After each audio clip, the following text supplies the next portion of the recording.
episode of Terminus Tavern, a show dedicated to building community around Pantheon Rise of the Fallen, a game currently in development by Visionary Realms.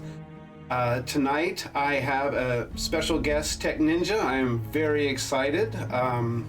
Before we jump into our conversation, I do want to say some of the topics that we are talking about tonight, we have gotten express permission from Visionary Realms to talk about, so we will not be breaking any NDA disclosure, but so we have some fun things to talk about and reveal. With that said, I am going to invite Techninja into the tavern. Welcome, welcome, sir. How are you doing tonight? I'm doing well, man. Should I call you Thorn Deep or Master Sea Deep? I don't know if we're in the tavern. Thorn Deep is good for the tavern, yeah. Sounds good. I'm doing great, man. It's Friday night. I don't have work tomorrow. I'm doing all right. Very good. I like to start the show off. Since this is Terminus Tavern, what are you drinking this evening? I'm taking it easy. I'm on call this weekend, so I'm rocking an import. I got Sam Smith's Nut Brown Ale. Should try it out. It's a nice, soft, and melodic beer.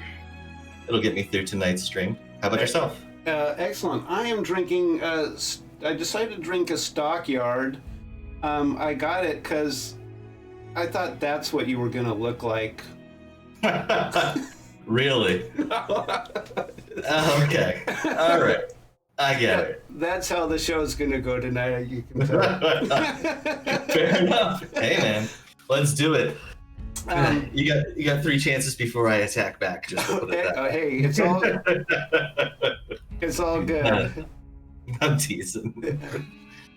So the very first question: how did you get involved with Pantheon? Well, it's an interesting story, and it's a familial story. So, my brother and I used to go to electronics expos back in the day, and more recently we've gone to PAX East a handful of times. And back in 2018, it was our second year in a row going to PAX East, and we had the ability to bring my niece, his daughter, and one of her friends into the electronics expo. And we're all right. Let me put it this way: our basic goals when we go to Electronics Expo is to get swag and to enter as many contests as possible to come out on top, to make sure that the time that we spent there, trying to commute there and buying the tickets is always worth our while. Sometimes we do good, sometimes we don't do well. So as we're meandering through, and my niece and her friend are super excited about the Nintendo booths, I was super excited because there was a Toe Jam and Earl booth. And as we're turning a corner, there is a little bit of hubbub at a major T intersection, and it has a bunch of people playing what seems to be 4 people, 5 people in a group, and dying a lot. And yeah, that's what I saw. And I knew wiping a lot. I'm a WoW veteran. I'm a WoW guy, and I akin my days back to original Classic when Classic came out, and then BC, and being a progressive guild at the time just meaning we're trying new content as it comes out. We had the best gear to do it, a good community to build around it.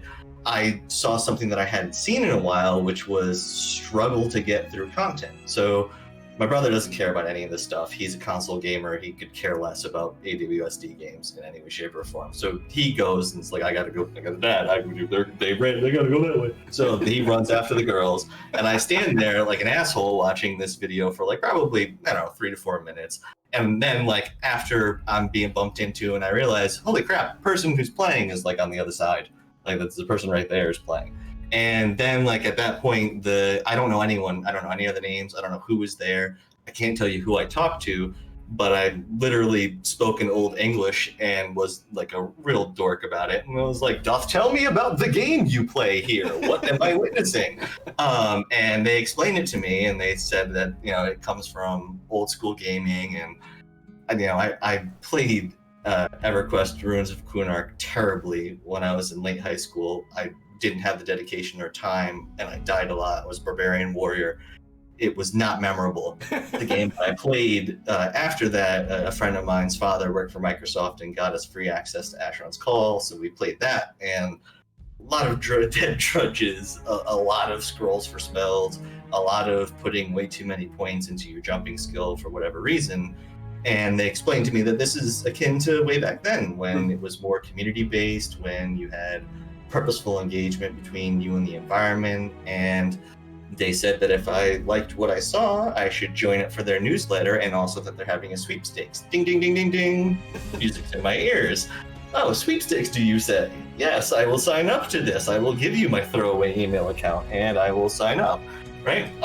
Actually, I didn't, because for whatever reason, I couldn't remember what I was doing at the time. And no, I'm absolutely not serious.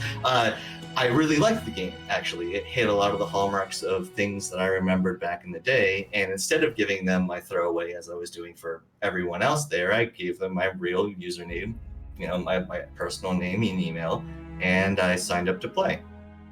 So, long story short, as we keep going throughout it, this was a Friday on PAX East. If you know how PAX East goes, it's a 3-day event. Somewhere in there at this time, by the way, shout out to him, Basgrim's doing backstage interviews with Joppa, and they're getting a whole bunch of publicity that I had no knowledge about in any way, shape, or form. And come after, I think it was like a week or so. No, it must have been even longer than that. So maybe it was Sunday. You know what? I can't remember when, but I found out that I won the grand prize to the 2018 PAX East Pledge, and that got me the backstage pass to the VIP community and all the things that go with being, I think it was a Sundancer pledge at the time, or what they call the PAX East 18 pledge. And that's how I ended up playing a game that I have no right playing, being part of a community that is probably one of the most inclusive bunch of people that I've ever met. And ever since then, ever since joining and ever since being a part of the experience, I've felt like I've had to give back and be a part of this in whatever capacity that I can. Well, yeah, I'm really curious about that, and as you said, this is not a game that you would initially have been interested in. Right. What drew you to kind of give back? I mean, you won the prize, but a lot of people would have been like, oh, whatever. You chose to enter into the community and try to be involved. Yeah, Irish Catholic guilt. That's what it is. I can't take a compliment and I can't receive a gift without giving twice as much back. I just can't do it. It's just the way I was raised, and it's a karma thing, you're getting something for a reason. You got to give something back to earn it. That's really how I feel about it. It's not okay for a person to stand idle and let the gifts of the Lord come at you. You got to move forward with what you've been gifted and give back. That's how I feel about it. Well, that is awesome, and we're really pleased to have you in the community. Well, you've talked a little bit about the games that you've played previously. Yeah. Would you like to expand further on kind of the games that really... Yeah, I made that face because the primary game that gets me into MMOs, and specifically MMORPGs, is World of Warcraft. And I know that's, walking on hot coals around here. And it's interesting to say because I'm one of those, I was going to say rare breeds, but I'm not a rare breed. I'm a min-maxer. So I'm fortunate to say, guys, in the RPG community and the lore community, I'm not a guy who role plays. Like hardly ever. Like I'll hail you when we're waiting for a boat. I'll wave and I'll do funny things and emotes every once and again. But intentionally, when I'm playing the game, I'm there to get the biggest crits. I'm there to hold the most aggro. I'm there to have the most defense points or whatever it is that I do. I primarily play a tank. I'm absent-minded enough to play a healer well sometimes. Put it that way. I'm off heals. Well, I can't say that. But in the way that things work, I've played World of Warcraft primarily for a very long time, up until probably 2011. I think that matches up with Miss of Pandora, where my real life just didn't put me into a position where I could, I couldn't play in the serious manner that was brought in from beforehand. And even then, there was a dumbing down of the genre. So at that time, I started to do what everybody else was doing, is pursuing the single player RPG versions of MMOs, because when I did have time, I'd like to play with people, but more often than not, I was just playing solo on alts or doing crafting, or as I call myself, a goblin. I'm pretty much really into economic communities, just in personal life specifically, and within the game, within games that I play. So, millions of gold in Warcraft, thousands upon thousands of hundreds of credits in Star Wars: The Old Republic. That's what I like to do. I like to play the game. Star Wars: The Old Republic has weird rules the way that they do trade, but there's always private tells and schmoozing with people and getting the trade up that you like. So I spent a lot of time, mostly memorable in the 10-man's versions of the World of Warcraft, BC and specifically BC in Karazhan and inside of Zalaman. That 10-man group that you would have at that time was a fantastically fun game to play, and the bonds that I made, and even the way that it grouped off, and you were able to do heroic badge runs or epic badge runs and things like that in your separate 5-mans and your close-knit groups. Man, I had a lot of fun. I really had a lot of fun. It was a luxury where I was time rich, and a lot of the things that I was doing accommodated the schedule that I had to play. Right. And those individuals, same with me at the same time, got bored. And we put ourselves to play Star Wars: The Old Republic, and we played that similarly with much dedication before it got, we'll say, pay-to-play compromised, where it became a free-to-play game. I was a Sith Inquisitor. I really enjoyed playing a Sith. Emerging myself in that particular time frame of the game was fantastic. It was really cool to force choke someone. I'm totally for the Empire. I like that concept of the lore of the Star Wars world. So I had a really fun time playing that particular game. But after that, I call myself a WoW refugee. I'll log into WoW every once and again. I'm not afraid to say that I have private servers based on the Wrath of the Lich King days, which were also 10 and 25 man plentiful. The way that they handle themselves, our guild was really good at that content, and we did very well. We were on the I don't remember the actual server group, but we were on the Anixia server at the time, and it was with Ticonderoga and some other server group as well. But there was a friendly competition, and I say friendly as nicely as I can because we really trolled the hell out of each other at those times. But we were at least a competitive group of different guilds that enjoyed the competition of getting ourselves through TOC 25, getting to Lich King first, having at the time, I'm pretty sure achievements had just occurred, so it was a novelty thing, being able to show off your achievements in Eldar.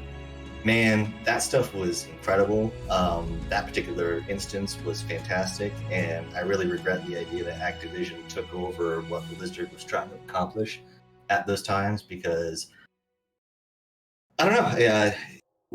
When we all got disenchanted with what that game was, and when they changed everything over to the Cataclysm and it became the time grind, it was super frustrating. And as I sort of mentioned earlier, I'm not a RPG guy for the RPG part. Right. Like, I like the idea of being part of a bigger story. I didn't like the focal point of me being the champion. I am, when I even played Star Wars, I'm a space bar guy. I hover my mouse over the choice that said, okay, that's the Sith choice. I click the Sith choice, space. I don't want to listen to the dialogue. I don't care. I get it. I saw it the first time that I played all the way through.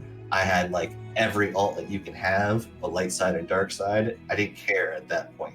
And I know that's not the way how you're supposed to play the game, but that's the way that I play MMOs. I've kind of joked about it every once and again. It's hard to be the min-maxer in a world full of very passionate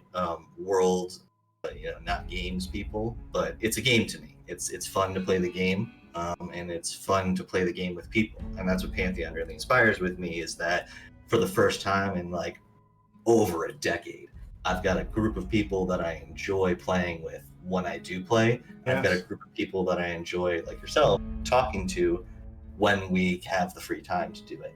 And specifically surrounding around the idea that a handful of guys at VR and gals in VR have created this game. And it's spectacular. It's fantastically welcoming and warm. And yeah, it just makes me feel like I need to give back. Excellent. Oh, that's feeds right into, so you started writing fan fiction for Pantheon. Yeah. What was the inspiration for, for devoting your time and creative energies into doing that? Sure. So after PAX East, which is I believe it was February or March of 18, in my particular career, I slowed down in the summer months. So there's a lot of time as basically, I work in public safety, and there's not much that happens when everyone vacations out of your town at the in the middle of the summer. So you sit around twiddling your thumbs, and forgive my expression, but you get your thumb up your ass most of the time. Nobody has anything to do. There's nobody calling ambulances. The cops are on vacation. Your firefighters are half, they're either half hungover or half not there. So there's nothing going on. It's pretty safe. It's a pretty good time that you can sit and lock the door in your office and put your fingers to the keyboard. Now, I've dabbled in creative writing for a very long time. It's been the way that me and a close college friend just, we would get home literally after partying, and we would be bullcrapping each other in the car on the way home, creating obnoxious stories based off of things that we already knew or books we've already read. At the time, we were really deep into the Wheel of Time series, and it must have been like, I don't know. It was at some point in the middle of the series where we were talking about what the Age of Legends would have been and how we would have expanded it. And, we'd get home, and to us, the party didn't end, even though we were at home. We drove home safely or took a taxi home safely, but we ended up at home, and, well, we still had beer in the fridge. We had no work the next day. And as I said earlier, we were time rich. So we'd sit there and pull out the old pen and pad, because there weren't tablets and computers weren't as easily and readily and comfortably available as they are now. And we'd sit outside in the Texas heat and we'd write stories. We'd write long epics. We'd write short bullcrap. We would have incoherent nonsense the next day when we woke up. We speared beers on pads of paper that had great stories on it that I'll never remember. So it brought me into the storytelling world, and an innate level of satisfaction in storytelling that I'm very happy to be able to use and express and work with as I go forward in creative writing. And it was one of those things where you're bored enough, you had the right mindset, you needed to come up with an idea to give back because you're Irish Catholic guilt, and you decided that let's do a thing that you enjoy doing for maybe something, maybe nothing. And at that time, there were already, this was 2018, so you're 2 years into the development of the game. And if you look at the clicks in the fan fiction at that point, because so that's a great way to put it. I'm a fantasy fiction reader. I'm, most recently, James S.S. Corey of The Expanse, Erickson's, Brandon Sanderson, things like that. So like you put yourself into a position of always reading all the time, and you think that you've got good ideas and you've got an opportunity watching other individuals write good stories. Because if you look, like I was trying to say earlier, you look at the back pages of the fan fiction, and they've got thousands of views of people who wrote good stories who have just poof vanished, right? And so honestly, he's in chat tonight. I wrote some jargon and I got an attaboy from Theric. And I said, ooh, all right. And I also got an attaboy from Basgrim. And I was like, woo, I know that guy. He does video. And I was like, okay, maybe I have something here. Maybe this is a proper way to turn around and get things going and try to give the feedback back to the community. And so I I just kept going, why not? So I kept writing, and it's not something that I had done previously, but since I started doing it, I've also rekindled that fire in my personal life, and it's been exceptionally rewarding. And it also helps my candor in my personal career, because it elaborates my vocabulary. It puts me into a position where I'm a conversationalist, where I used to be a bit anxious about the things that I was doing.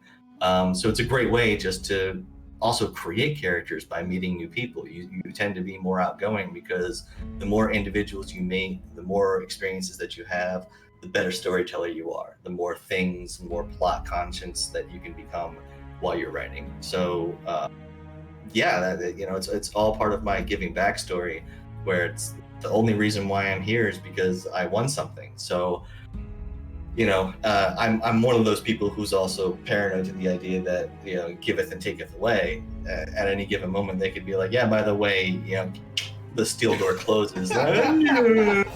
So it's a selfish guilt, where it's like, you may want me to be around because I do stuff sometimes. Right?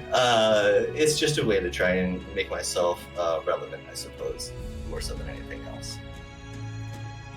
So, one of your characters is Cobain, the paladin. Sorry to mispronounce. Cobain, sorry, my apologies. No worries. Cobain? Not Kurt Cobain. Yeah, I like him, but he's not based off of that guy at all. Cobain would have been a lot more outgoing than Cobain. Like, keep going. Yeah, man. What was the genesis for that character? He's basically every individual that I've seen that has more inside of them that they know, and that are just one day fed up with the way things are going and decided to take a stand for his own reasons. It's an atypical character, because it's basically a recreation of yourself. It's the I'm choosing to do things, and as I it's strange when if and when, I don't know if you've had the chance to go through all of the Faith and Family chapters. Chapter 7 dropped tonight. What's up? But if you read it out, there's just so much foundational information that I have to give out based on the backstory that I've written. So as we've gotten into this particular chapter, and as we move into the next 2 chapters, I haven't even gotten into Cobain's character and how he's going to start making choices as he moves forward, where he's going to think the way things should go based on his clerical past, and then he's going to make a decision on the opposite side of that, maybe to his benefit, maybe to his behest, and he's going to find himself into predicaments that build storyline, build character. He's going to make choices that are abrasive, and it's fun to bring that what I call a fish out of water story, where you're specifically pushing this person who as a character, what you want out of him. Or at least for me, I've written his background to when he's an infant, and I've actually explained to Theric in Private Tales. Hi Theric, I see you there.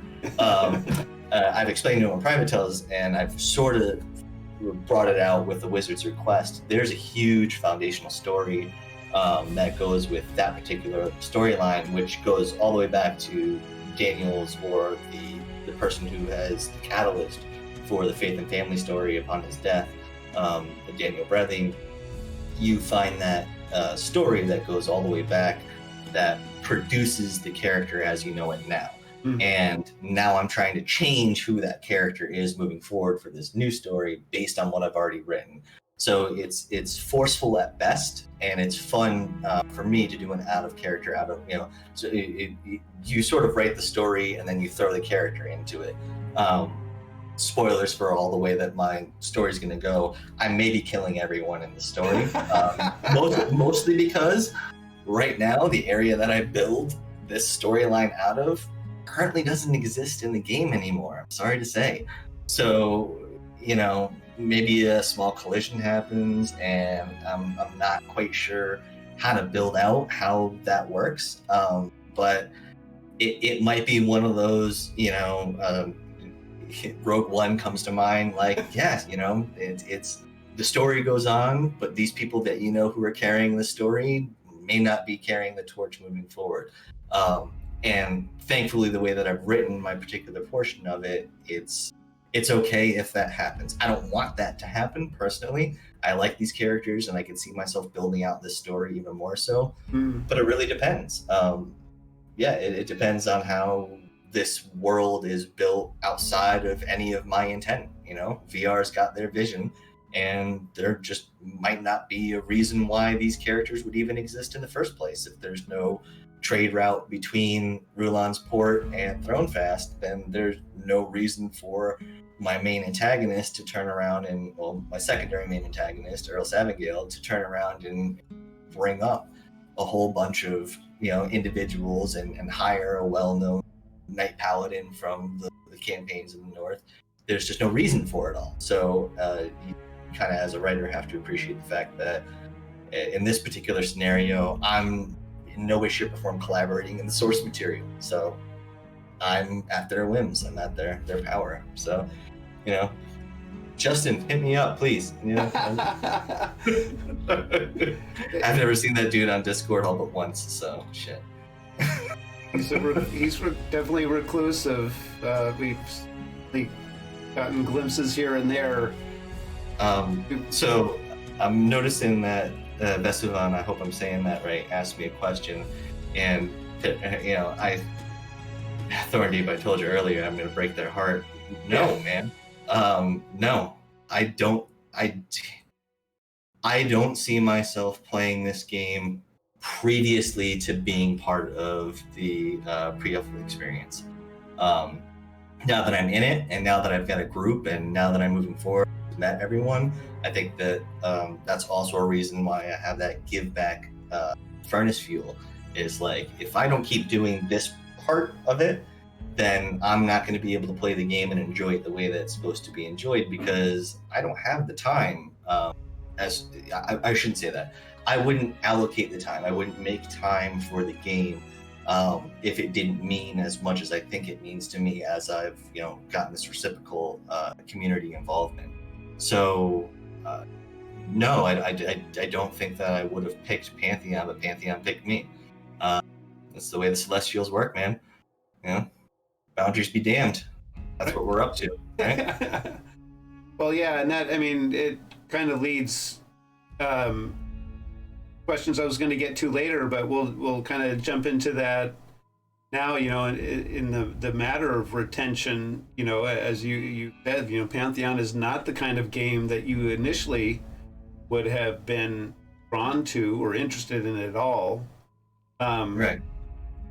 But what sort of, features or things, again, we're not to break any sort of NDA here, but what sort of things would keep you involved or playing? So I like pretty realms, to be quite honest with you. I enjoy what I've seen on streams of Project Fairthale. I did enjoy previous renditions, albeit not native content, but at least what the native developers did with the Unity assets they had on hand. I really enjoyed experiencing as well, it's one of my favorite videos, the Co-Carnage Making of a City stream by the developers there. A few things that hit home based on that stream, and I'm sort of going to just go linear through it, but walking across a fantastic bridge and this actually immersive, this huge, like, it felt like Switzerland to me almost, like a big castle throne on Switzerland that you would walk through, and the story chimes up, and I've watched it so many times that now I could live myself through that particular moment, and I can imagine the door swinging open.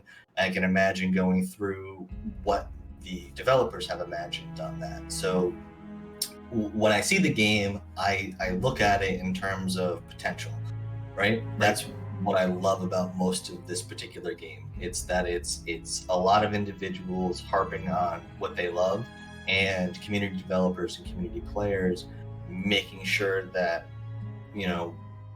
some of the same mistakes that have happened in the last 2 decades of making MMOs don't happen again. They may be niche, but they're not making it so the game isn't playable by everyone. From what I've seen and enjoyed, and from what I've seen, is that yes, you can go out and you could grind mobs. Like I said, I'm a trader guy, so I'm often the type of person, like for example, I know before the stream we were talking about Star Trek Discovery. I watched the whole original Star Trek and the Next Generation on a side screen while grinding for a little whelpling pet. And not for me, not because I want the whelping pet. Those things are farthest from it, but because it would be a nice $7,000 in my pocket, right? And I don't mind killing the same thing over and over again because it's it's finger exercises. I played piano when I was younger, so it's the same thing that I feel. It's just some sort of innate feedback mechanism in my lizard brain, right? It's just I can do it. It's just what I can do this, and I can watch that, and I can get something accomplished over here, and some things you get along the way from the initial goal is beneficial towards it, and some other people would enjoy that as well. So the type of gameplay that I have is more so about how do I interact with the world, and that's specifically how I look at it. And now through Pantheon's eyes, it's how can I benefit a group or a community of people as I go through it. Like I never thought about in the past anything beyond my trade skills about, it's why I'm an altaholic too. I make characters to make different trade skills to be able to increase my plethora of things that I could sell on the market or benefit myself personally. It's really interesting to think that now I'm mostly dedicating my mindset and ideas. Why I harassed, I don't know if he's going to watch this later, but I harassed Nefil a lot about what his ideas are on how Pantheon crafting is going to be. It's pretty important to me as a player of the game, not just understanding the lore, not just understanding the world, but also understanding the economic systems that may get built in. So certain conversations that have happened around Pantheon being there are going to be regional auction houses, meaning that there might be one in one capital, there might be one in another capital. It's just really cool to think about all the mechanic things that would go along with it. So I see, even back in the day from a lot of the passion that I saw comes from Brad McQuaid and how he wanted to make the game, and me researching how he's made games beforehand, because I want to know where I'm at and why we're doing particular things with this game of Pantheon. So understanding his passion and his reasoning for moving forward, and even you can see it in the title of his games. It's like he wasn't going to let it die. He wanted this game to be made, and thankfully he passed the torch off, I think, to a fantastic team. And we're part of that community to make it happen. And like I said earlier, Pantheon picked me.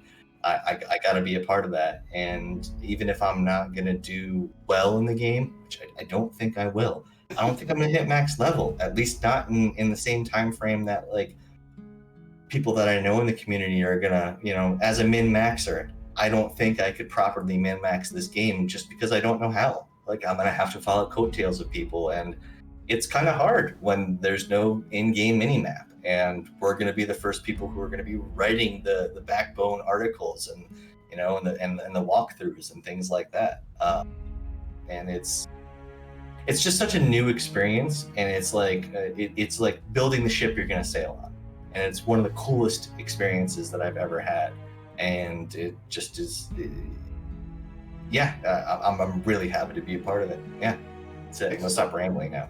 Oh no, that's absolutely. I mean, that's what the show is about, but also, I mean, to me, that just speaks to the type of game that Pantheon is. It is about the road to discovery. I mean, we're all on that road. Everyone, hopefully, who joins this community and plays the game will get that. Adventure sense of discovery. It's a new sense of belonging. Like I've had it a handful of times in my MMO career. I've had great guilds back when even Warcraft was just a single server realm. And I said Asheron's Call, and even Star Wars: The Old Republic starts off this way. There's the original creators of those wanted those to be closed communities, so people relied on each other, so they created groups, and they made the content in the way that the group would expand into an eventual guild, and that guild would be able to take on new challenges. it's unfortunate, but it's the way of the world. So these games cost a lot of money to develop and maintain, and at a certain point, either people get time poor or people are just uninterested in the content and subscriptions wane, and somebody in a boardroom makes an executive decision and the heart gets torn out of these games. And it's sad, having witnessed it a handful of times now in different games that I enjoy to play, and just watching corporate boardroom and quarterly revenue statements come out that are, or I shouldn't say quarterly revenue, not seeing them specifically, but the figment of my imagination, imagining a boardroom decision that happens that, like I said, takes the soul out of the game, where they're not making the game anymore to have people play the game for fun. They're trying to make sure that people keep subscribing to put money in, or make microtransactions to put money in. And it's not to say that the artists and designers don't do good jobs providing content in that particular manner. It's just that, speaking as one in previous lives, there are project managers that cut you off and say, no, this deliverables this month, the next deliverables next month, and you're going to keep giving us the trickle out of content as we move forward. And it's sad to see, and it's apparent to me, just understanding, and I think it's apparent to a lot of people now, understanding the way that this industry is. And I think that's another thing that draws a lot of people to Pantheon, is that we're sick of it. We want someone to make the world that's immersive, to go and enjoy the game and its mechanics inside of the world that's immersive. So I'm eager. Again, I don't think I'm going to be a competitive player, but I think that if I keep this type of crap up, people will expect me to be at least in the thick of things, whatever that means. So yeah, I hope to be along for the full ride. But we'll see. We'll see how it goes. Have you thought about joining a guild within Pantheon? Actually, I'm already in a guild. Oh. I'm in the Divine Council. Excellent. One of the first people who was always speaking positively and creatively thinking about the game. I don't know if I'm trying to choose my words correctly, but one of the individuals, one of the people that I interacted with earlier on in my career in Pantheon was 187, which is probably a well-known name out there. And within basic conversations and seeing what he wanted to create, it was a lot more ambitious in the late summer, early fall of 2018. I think a lot of us, for better or worse, thought that the game was coming out or was in a higher level of development than it actually was. So a lot of plans were being made, assuming that launch was inevitable, and it was inevitably soon. So one of the things that I did was join up to the Divine Council, and I had met the current group that I go through public alpha sessions with. So I've been playing with them for 2 years now, and these people are great. They're part of the reasons why, if I ever keep playing Pantheon, it'll be because I don't want to let these people down. I want to be there as a productive member of their group, and also after knowing them for 2 years and working with them and finding out the friends that they call friends, I was able to join a good WoW Classic group in the beginning of COVID, and it was fun up until it wasn't fun anymore, because it was the same game I've played for years. But it's fun to be trusted by people, and it's fun to enjoy the time playing with people on a long-term basis. That you could talk about in-game and out-of-game milestones. You can bull crap with someone about the most recent American presidential debate with no hard feelings, regardless of what the particular topic matter is at that particular moment. So they're true friends, and I've met many true friends, not just outside of the Divine Council, or not so just inside the Divine Council, but outside the Divine Council. The Pantheon Plus members and the people on that Discord, and the streamers that are on there. Mr. Minus, I see you in dropping in earlier. Theric, Drac, Nephil, all you guys. I can't remember the developers of the website's name. Sorry, I'm bad. But all these guys are putting a lot of effort into laying the keystones down for what is an extremely strong community. It's just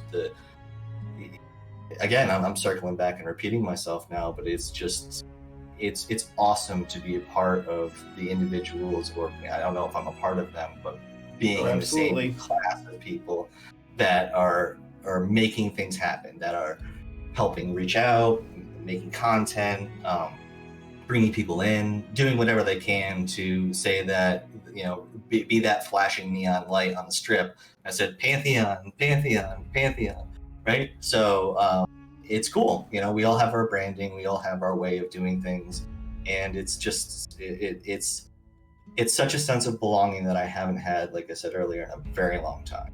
And it's extremely fun to be part of that. And it's satisfying. It's enriching. It's a good word to use. It's enriching. Well, I can't tell you how much that story really warms my heart, because I think it just delves right to the core of what Pantheon is trying to be. It's a game about community, and you've just laid it out bare. Again, coming from someone that would not have been interested in this at all, you decide to give back, and then you're embraced, by everyone here already in the community. Yeah. And friendships, the game hasn't even launched yet. That's the crazy thing. And, yeah, it's, and we're all under strict tongue. Like, we've got all iron pincers on our tongue right now. And sometimes it's heated iron pincers, and it's crazy to me that, like, yeah, there are, roguish back row chats. There are murmurings at the fireside, but there is really, I work with cops, man. Loose lips sink ships, right? That's what they say all the time. Loose lips sink ships. So there's no leaks anywhere. I haven't seen any leaks, and if there are I don't want to call it white knighting, but the community self-polices too. We want to see a successful, golden egg come to hatching and fruition, and we all have a lot of faith in it. So it's just really cool. I've, again, I'm repeating myself now, but it's something that I've never experienced before, and when I have experienced it, it's been a part of something that I have no, I never was able to see Oz. I was never able to peek behind the curtain. Now, I can, if I just feel so inclined, I could send a private message to Ronik and make a fool of myself. I can do things like that. It's great, Kilson has probably been so friendly to me multiple times as I've embarrassed myself.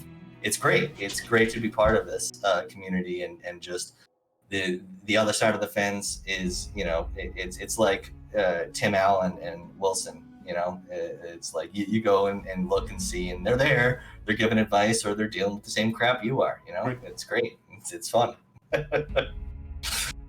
Oh man. Yeah, well, that's the other thing too that I've witnessed on the forums, how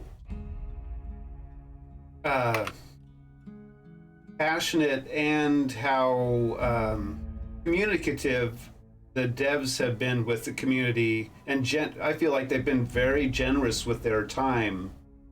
You can just see how much it's not just a job, but it's a true passion and love for them.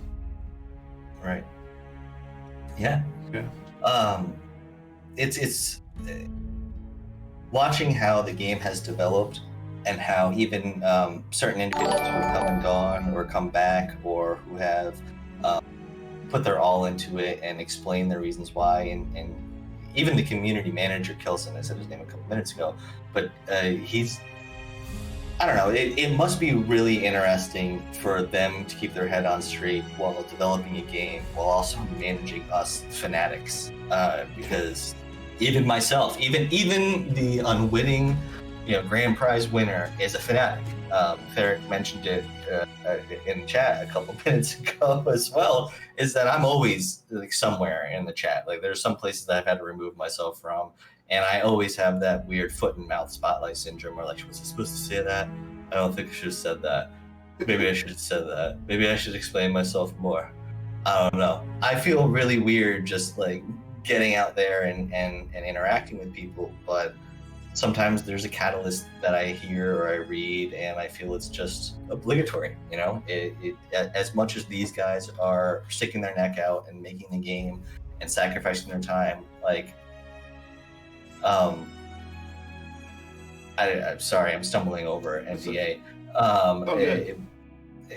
I know that there are certain members of the team that have lost consecutive days of sleep just by green dots on Discord. You know, I've seen people that have come into a stream moments after making sure that everything was hunky-dory. I've seen 8-Bit Ronick multiple times, and I know that it's just about, you know, it doesn't matter what the feed is, you got to get out there. You know, just like tonight, it doesn't matter what the feed is. We got to get out there, we got to talk to people, we got to do our thing for the community. And we're all growing and advancing as we move along. There's a huge amount of faith that I have in VR, and it's them dealing with us. I've said it a handful of times in the VIP Discord. It's just I wouldn't want to be on their side. I've dealt with unruly clients all my life, and we can be unruly. We can be unruly, myself included, and it's faithful to see that they don't lose. That they're in it for the long haul. It's a passion project, and they're doing what they can to be right by their internal contracts, be right by the developmental process, be right by us as a community, and specifically by the tenants of the game. They know what they want to build, and they're building that game, and we're along for the ride. We're kind of jumping around all over the place tonight, so what are some of the mechanics that, you know, they've announced? Are there any, or are there any particularly mechanics that you're particularly excited about or interested in learning about? Yeah, I'm gonna combine two topics with this one, because we've kind of talked about my my goblin-esque features when I go into the game, where I like to be an in-game trader. One of the coolest things that I hear about this game is climates and acclamations. And I get really interested in how that can elaborate towards particular items that you may gain in a particular environment, like I don't know, a frigid environment or a scorching environment or a caustic environment, right? But as you acclimate yourself and get through all those, sure, yes, your personal character is A-okay, but maybe you need an acoustic pickaxe to be able to get a swelling ore mine or something like that. That would be cool. I see a lot of dynamic that allows an individual, as a developer specifically, to create unique horizontal plateaus. One of the things that's often talked about is how in the genre we problematically see games that, you know, either add another 5 levels or add another 10 levels to the game and add new content, but it creates this obsolescence of the previous content that you've played. When I look at the acclimation system, when I look at climate systems, you don't need a whole new world. You can have an ice age on the same world, and guess what? You know, your gear is great, but maybe you'd never acclimated to a frozen environment. So now for the next 18 months, you got to figure out how to make sure that you survive. And that doesn't mean frozen climates go away. There could be another raid mob in, you know, 24 to 36 months after this, but most of the content you experience during that expansion is going to be during a frigid environment. So then maybe, you know, a volcano explodes at the end of that and the ice age is over, right? And then you could change some realms, change some mobs, things like that. But again, you don't need to change your max level. You're on the achievements goal, and that doesn't make your last version of gear obsolete either. There are still statistics that will work if the game dynamics stay the same, but then you're fighting the environment. The terminology is player versus environment. It's not player versus equipment. That's not what the E stands for. You know, you're not trying to get the next piece of equipment. You're trying to get towards that next environment, and I think that they've got it nailed down. I think that they know exactly how to make that work, and I think that everything else that comes after launch, as long as they get the tenants correctly and get their classes correctly and see those acclamations go in, and maybe other systems like may come into play there. It's not like I've written a whole story about the idea of faith and family and things like that, progeny, and why it matters.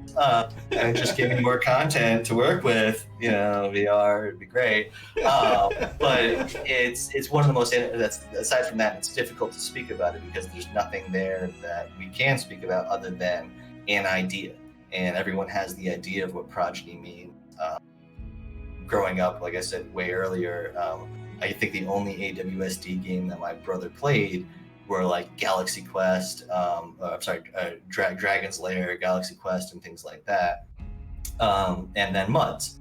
We would play MUDs and we wouldn't get that far in them. We'd probably repeat the same, like maybe 3 first dungeons of them and die every single time. Like we weren't good at them, but we enjoyed playing them. They were a good way to sink time into the time frame that we had in front of our computer. And I see a lot of those wants of like, why are we playing? We're playing in a group environment. It's good to have new challenges as they come across, but we don't want to kill everything that's in our previous one. And it's not satisfying when you play a modern MMO and you gain an achievement, and just because you have that achievement and you move on to new content, it's just a bulletin board. It's a post-it on a wall. People in real life throw that crap away. Like, some people keep all their pictures in scrapbooks. I get it. People are like that. Most of us don't give a crap, honestly. Like, yeah, that's fine. We just want to make sure that our winter coat lasts next year. That's what we want to make sure. Like, our shirts still fit us next year. Our t-shirts look good in the next season. And at a certain point, as a dad, you don't care. You just wear that t-shirt every year. Van Halen, shit like that. So it's Rip Eddie. It's weird how it all works out, and I think that circling back, Pantheon's got it. I think they've got it nailed down, and as the expression goes, faith in Pantheon. Let's hopefully get to the finish line together, and let's know that the finish line for this marathon doesn't mean that there isn't another marathon coming up. There are always more races to run, and we'll be there as a community together, running them together. I'm gonna have to. I'm sorry. I'm gonna have to put us on pause for just one moment. Okay.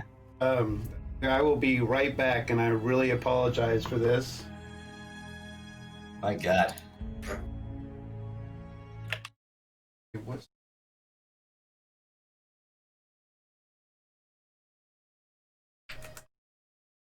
Oof.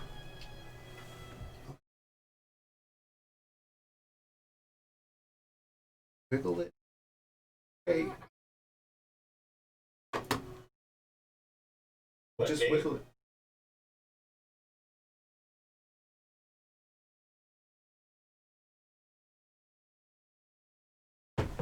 And you can have if you want. Fine.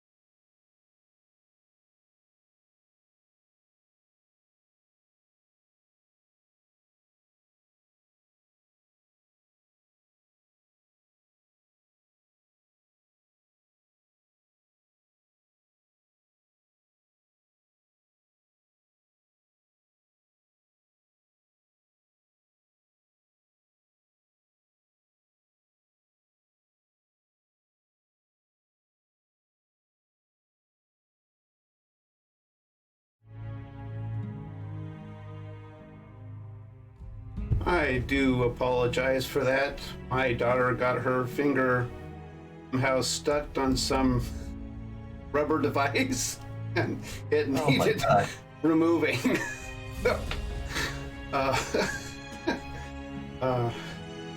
That's life streaming with kids.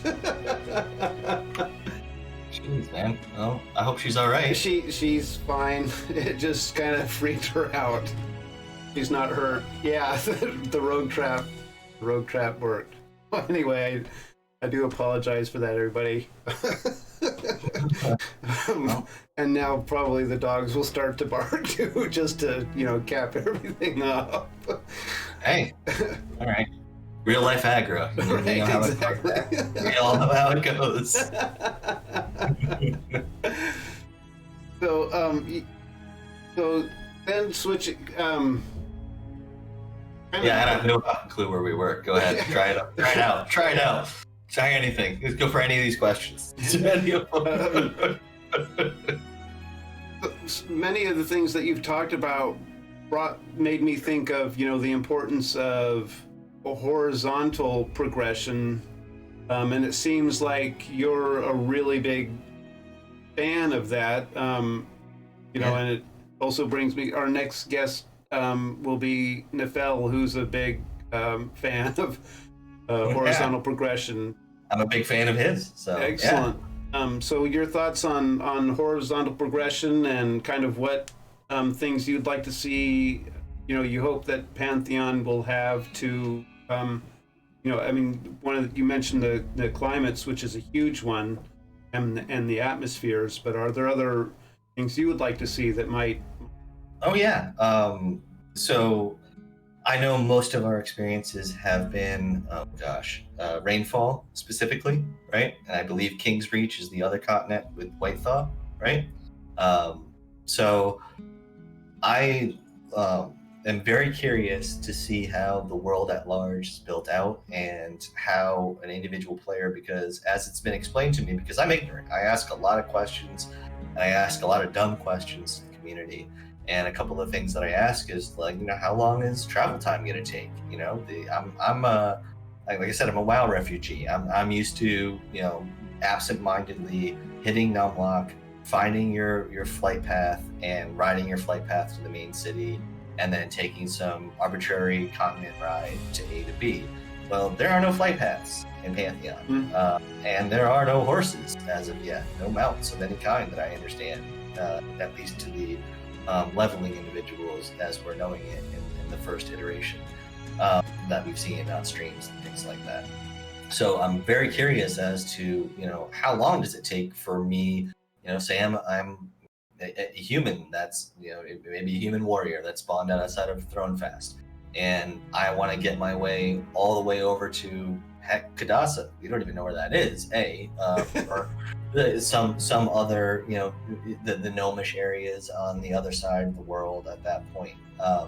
So when I talk about horizontal progression, from what I've been led to understand is that I just can't go questing in that particular area.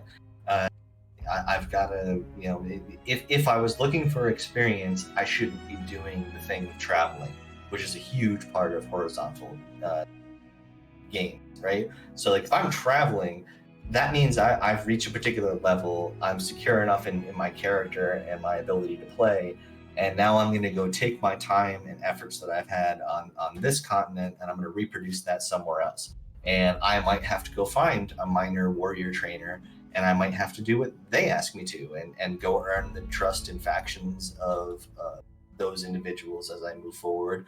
And only then can I gain access to their main cities. Only after that will they let me into the minor towns to be able to purchase things. And we've seen that slightly on more recent streams where Joppa's in the background and he's an ogre dire lord, and he gets owned by individuals in the background because he's not welcome there. Right.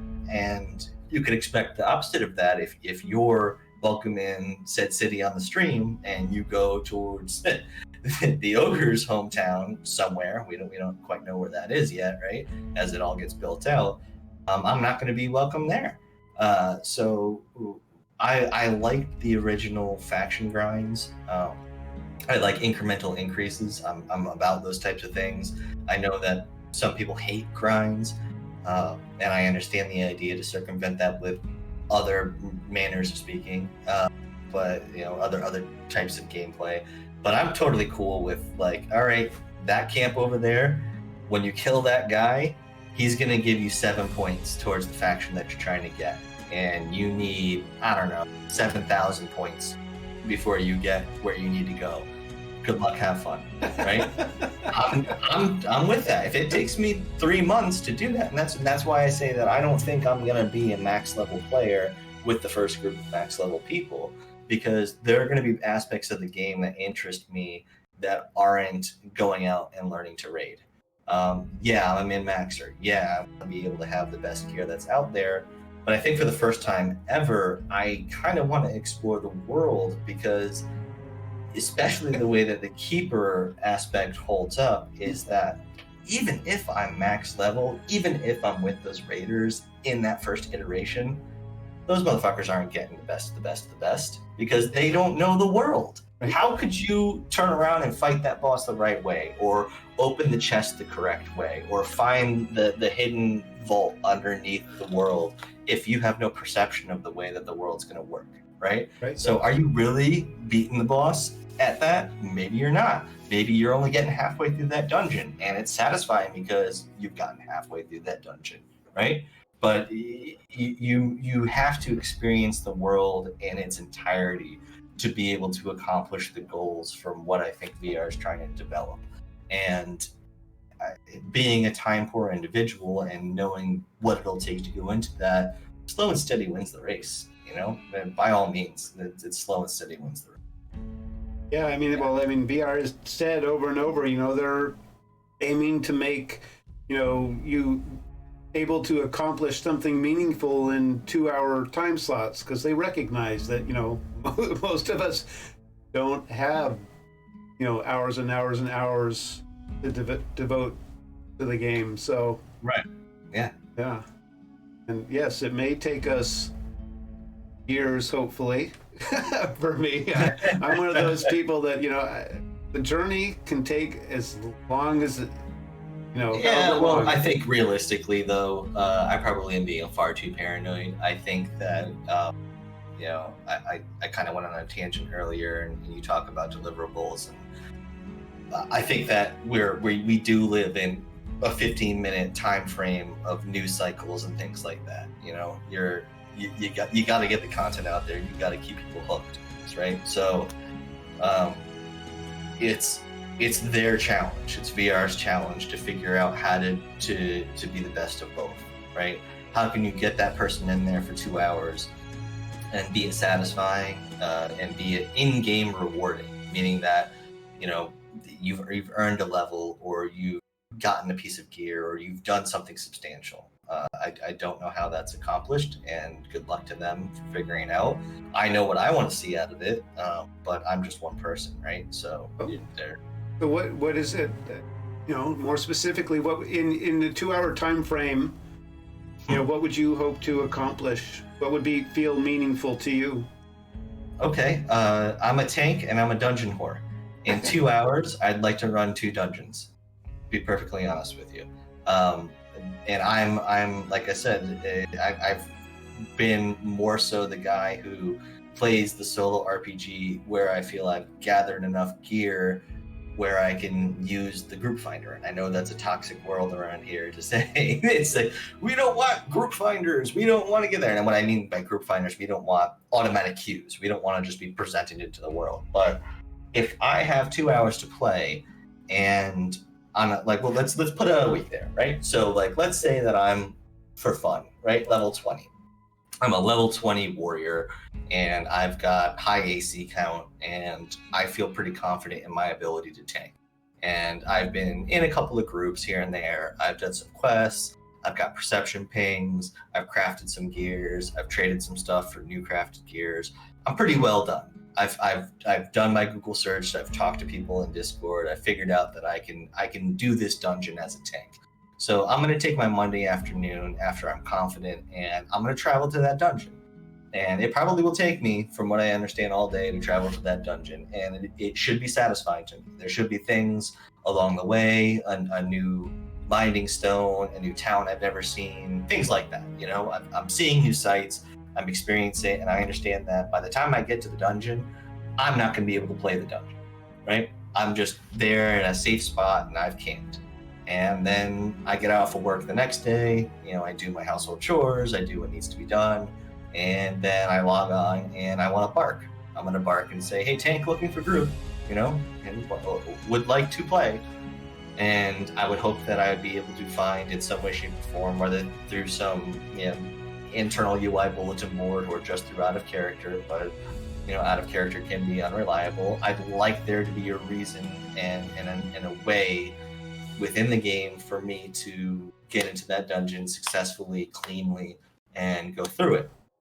Now, I'm not asking to be guided all the way through, but if it's my first time in there, I don't want to have to depend on alt-tabbing all the way through, and I know that my group mates wouldn't like it if I was dependent on alt-tabbing all the way through. So I don't know how that works. I don't know if that means that a keeper needs to be involved and needs to be the walkthrough person in it. I don't know if that means that there are particular knowledge points I'll need to have, some sort of precursor unlock, so I at least understand the types of mobs I'm going into. I don't know how that looks, right? And either of those two options are beneficial to me. Like, how do I make it so I'm not speaking for me, but like, how do I as a player expect the same satisfaction out of giving me the casualness of trying to do a dungeon while still maintaining that dungeon's difficult, and also limiting to that dungeon and not wasting other people's time in that same 2-hour period. Like, we can't just learn for 2 hours. I should learn somehow, some way. And you would hope that, and that's the idea of like learning factions, being in a particular area, you would hope that you've experienced the way that an elite version of this mob is going to react, right? Like that you've done maybe you've killed a miner named, maybe you've grinded particular mobs in that area. However that works, I think that they can make it work. It's sort of easing your way into that dungeon, but I expect that by the end of that week, I've run that dungeon 2 or 3 times, hopefully maybe 3 or 4 times, right? Once a day.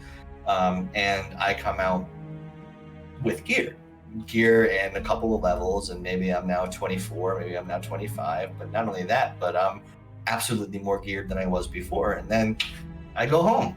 I go back to where I was. I go back to what I was doing, and people will turn around and look at me and say, well, I've never seen that before. I've never seen those particular shoulder. Where did you get that weapon? How did you do what you did? And it creates a conversation in the game where people are like, okay, so do I turn here? And then they're whispering me and they're asking me, and we're talking about crap that we didn't think that we would talk about. And I got a new person on my friends list, and they've got a new person that they might want to group with, and you keep going on and doing your thing. I would hope that that's, if I'm thinking out mentally how they're planning to accomplish that 2-hour process and how they want the game to turn out. I think they have, again, I'm repeating myself once again tonight, but I think they got it locked down. Maybe they've just planted that seed in my mind, but it sounds appropriate. It sounds correct. It looks like that's what they're building, Yeah. Well, to jump back, one of your things you spoke about earlier, I mean, I definitely think one Pantheon's success will really hinge upon how well they facilitate people being able to find and group up with each other. And again, I think everyone, at least in the current community, we're not talking about, the dungeon finder type thing where you're teleported to your group automatically or anything like that, but just some mechanism by which people that are looking for a group or looking for members for a group can easily meet up and get together. I think that's going to be vitally, really, definitely really, really important. Yeah, and however that looks, I can't imagine it right now. If that means specifically going to an inn that, like yourself, a tavern for gathering places, for gathering people. You want to make it as natural and immersive as possible, but you also want to make it realistic to the idea that we're all people sitting in swivel chairs, right? It's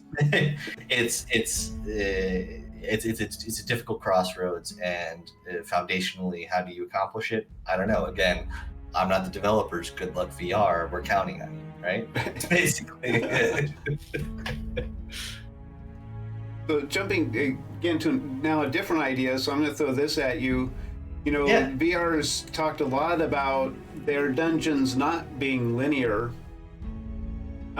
So let's say, how would you feel, you can't necessarily clear a whole dungeon just because it's either too big or it's not designed to be run through on rails, but you do come away with that piece of gear or some upgrades that you were hoping for. Would that feel, even though you didn't necessarily clear the dungeon per se, right? Would that feel... Yeah, I can abridge my previous statements with, content appropriate, right? If I'm 20 to 25 and that's the type of content that I'm attacking, then sure, I don't care if there's a wing of the dungeon and maybe it's an attraction that I would go back for. It's interesting too because there's a huge difference in the way that I've learned to play game in the MMORPG world, which are instanced. Right. Every dungeon's instance, every raid is instanced. Even as you move forward into your WoW career, things are even phased. So as you further along the quest progression path, the person who has completed quest 10 out of a chain is in a different instance of the zone than a person who's only completed quest 2. Right. So it's a solo journey at that point, right? And that's no fun. I can appreciate the idea of individuals trying to accomplish a goal that's completely different than you, but they might be clearing the same mobs as you, right? I'm also a greedy player, so I also want to be ahead of that other group as much as I can. Like, I don't care if you're 32 and you're trying to get ahead of me, you're killing the mobs that give me gear. So I'll probably be the guy who audaciously says something and /say and pokes fun at somebody that's there, and it's like, let us get the next one, or like, how about you CC it, we'll pull it, things like that. I'm obnoxious like that, I don't care if I have egg on my face at the end of the conversation, but like if a level 32 group is coming through and they're just training the mobs forward, and then we know in like 15 minutes or so or less, I would assume it would only be like, I don't know how this stuff works, but like 90 seconds to 4 minutes, when they get done, whatever they're doing, getting to the next part of the dungeon, all those mobs are going to come back. And if they don't come back, and it's neat that they've cleared everything for us, we didn't get any loot in that realm. So I'm going to be the guy who kind of speaks up for the group's behalf and be like, the hell you doing? Like, that's not like I get it, maybe you can't sneak through all of that, but just at least let us pull this mob first, let us get a foothold and go through all that stuff. I see the way that the group interaction is supposed to be and the level tier interaction is supposed to be. I know that I'm probably one of a bunch of people that'll talk about the potential toxicity of an environment like that. So I don't want to get into that. I think we all think about that. And that's another reason, again, why I think that I won't reach max level, is because I'll say something to the wrong person and they'll be like, yeah, F that guy, never again. I hope that's not the case, right? But like at a certain point, it's just, how does it work out? I don't know how it works out because I've never played a game like that before. Like, I'm not, I've not gone, I think the expression is I haven't played in the planes, right, of EverQuest. I don't know how that works out where you're all fighting for a random mob that may come through, first to engage or, most damage done. Conversations like that are just theoretical to me. They're not conversations that I have any real participation value in my previous existence playing MMOs and their core concepts of the way that things move forward in this game. And I appreciate it all, but it's just it's something that I don't know how to do. Yeah. Well, yeah. That is at the heart of a question many of us have. How is in an open world environment, it definitely opens itself up to abuse, and we really haven't seen yet how Pantheon is going to address that. The community has talked about community matters, and if you get a reputation, you may not be able to find, like as you alluded to, you may not be able to find groups down the road. My experience, that only goes so far. So yeah, that's definitely something that we're just gonna have to wait and see, keep our fingers crossed that, every time I kind of have a question about how Visionary Realms is gonna deal with something, they surprise me in their solution, and it's always in a good way.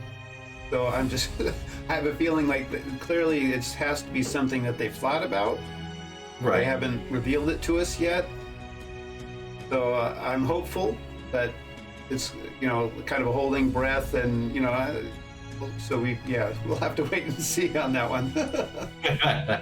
Yeah. It's a really important question, because that's another key one, whether, because if it does become toxic, then it does drive people away. So, right.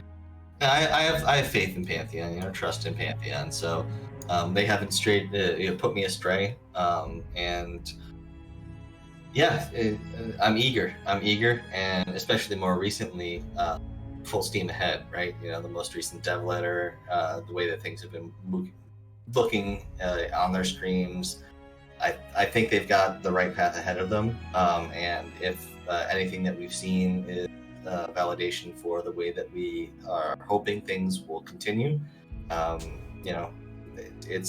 it's good slurry for the foundation, man. I think we've got a good slate stone to work upon.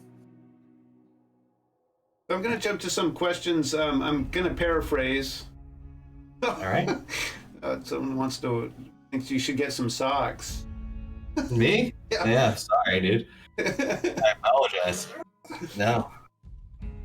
So I'm paraphrasing some questions we got from the community. But do you have intentions to role play when you?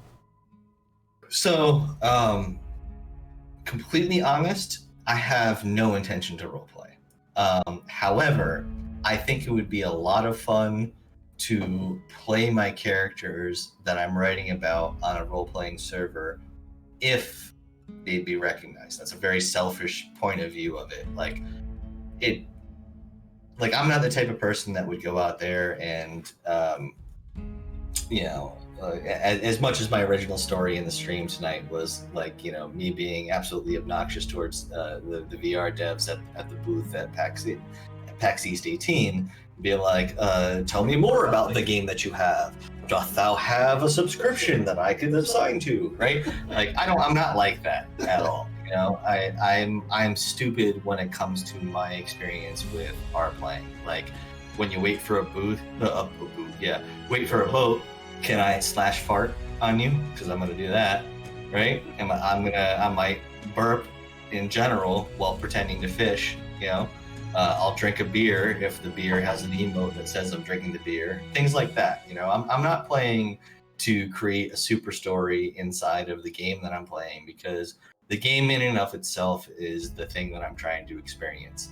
But like I said, circling back, if for community's sake, it would be neat for the rest of the community to see me playing the characters that they've read, if it interests them, and I could then turn around and have fun being those characters in that environment. Yeah, I could see myself role-playing, but it's not going to be the main thing that I play. Like I said earlier, I'm a min-maxer, so I'm getting on my cleric or I'm getting on my paladin, and I'm gonna grind, gray wolves or turtles or ratkin or something until I get to the mathematical equation. I'll sit there on my lunch break and I'll do the Cartman thing. I'll be like, guys, we just need to make sure we kill 1,324 boars. And after we kill that many, we'll be max level, whatever the hell it was, right? But that's the consideration that I have, I'm not really putting myself out there to role play in any strong sense, but if it's fun to do it based on the character that I am and promoting the stories that I write, yeah, sure, I'd do that. Cool, excellent. Well, I do hope to see that at some point. I would definitely champion that. Having read the stories, I would love to see Coben, in Terminus, and how is he dealing with the situation at hand. It'd be a lot of fun. Yeah. You just need more world to experience, man. That's right. That's my finding. Yeah, but yeah. And then, sort of how do you see some way of sort of your personality shining through as you play? Not really. I mean, yeah, I don't. So, like I said, I'm from the old school WoW, old school Star Wars, and even as limited as I played EQ, but I'm from the world where you only had the server you played on, right? It wasn't cross transfer. It wasn't automatically getting into a group. If you were an asshole, you were an asshole, and nobody was going to invite you. So, absolutely, it seems to me that the way that Pantheon works is. Even if it's not my role-playing name, I'm going to try to be kind to you. I'm going to try to help you out. I am the type of player that is conscientious of individuals around me, and if I see you losing a fight, I don't want to see you die. I know what goes into dying. I know it sucks. So I'll turn around and try and fight that mob with you. And if we die together, we die together. If we send some tells together, that's cool. I'm not going to hold hard feelings. It was my choice to get in there. But I think that's the type of game that Pantheon promotes, right? It's my avatar. Again, even if I'm not role playing, my avatar is the extension of who I am in the game, and that avatar, whoever it is going to be remembered. It's going to be /friended, or it's going to be written down on a notepad and posted up on the bezel of the monitor and be like, "F that guy." Right? Like, he didn't help me when I needed help. Why should I help him when they need help? And I'm that type of paranoid person. I think that people have long memories. I know that most people don't, but I work my life out thinking that people have long memories, So I don't want to be a negative long memory for someone. I'd rather be a positive long memory. Awesome. Yeah. Well, thank you. I'm gonna end the stream here. This has been such a pleasure talking with you, and I am so happy that you did win, and you've joined our community. I think you're an incredible addition. So great. Been a real pleasure getting a chance to know you. But thank you so much for coming on the stream and sharing your story and talking. Wonderful. Yeah, man. I'm glad to be here, and anytime, man. Anytime you want to invite me on, anytime I could be a nuisance, and you can't get rid of me, I'll be in your stream chat the next time you're up, especially if Neffil's in. Excellent. Yep. Next week. I'm gonna be an annoying guy in there. I'm gonna have and thanks everyone in the chat, man. I appreciate you guys coming out and spending time, and I know that there are a lot of things that you can do with your Friday night. So. Thanks for coming out to the tavern and having a beer, or even so, just chilling with us. Absolutely. It's really cool. Thank you, Chad. Thank you, everyone, for coming out. It's been a lively evening. I've enjoyed reading everyone's interactions, and a lot of fun. Yeah. Just as a sort of a technical note, the dates of the streams are kind of in flux, just because of scheduling challenges that are suddenly popping up for many folks. So we may be streaming Thursdays, we may be streaming Fridays, depending, and I will try to keep the community posted. He's hiring a new advertising guy. Yeah, I need to get a new advertising team, because my current advertising team sucks terribly.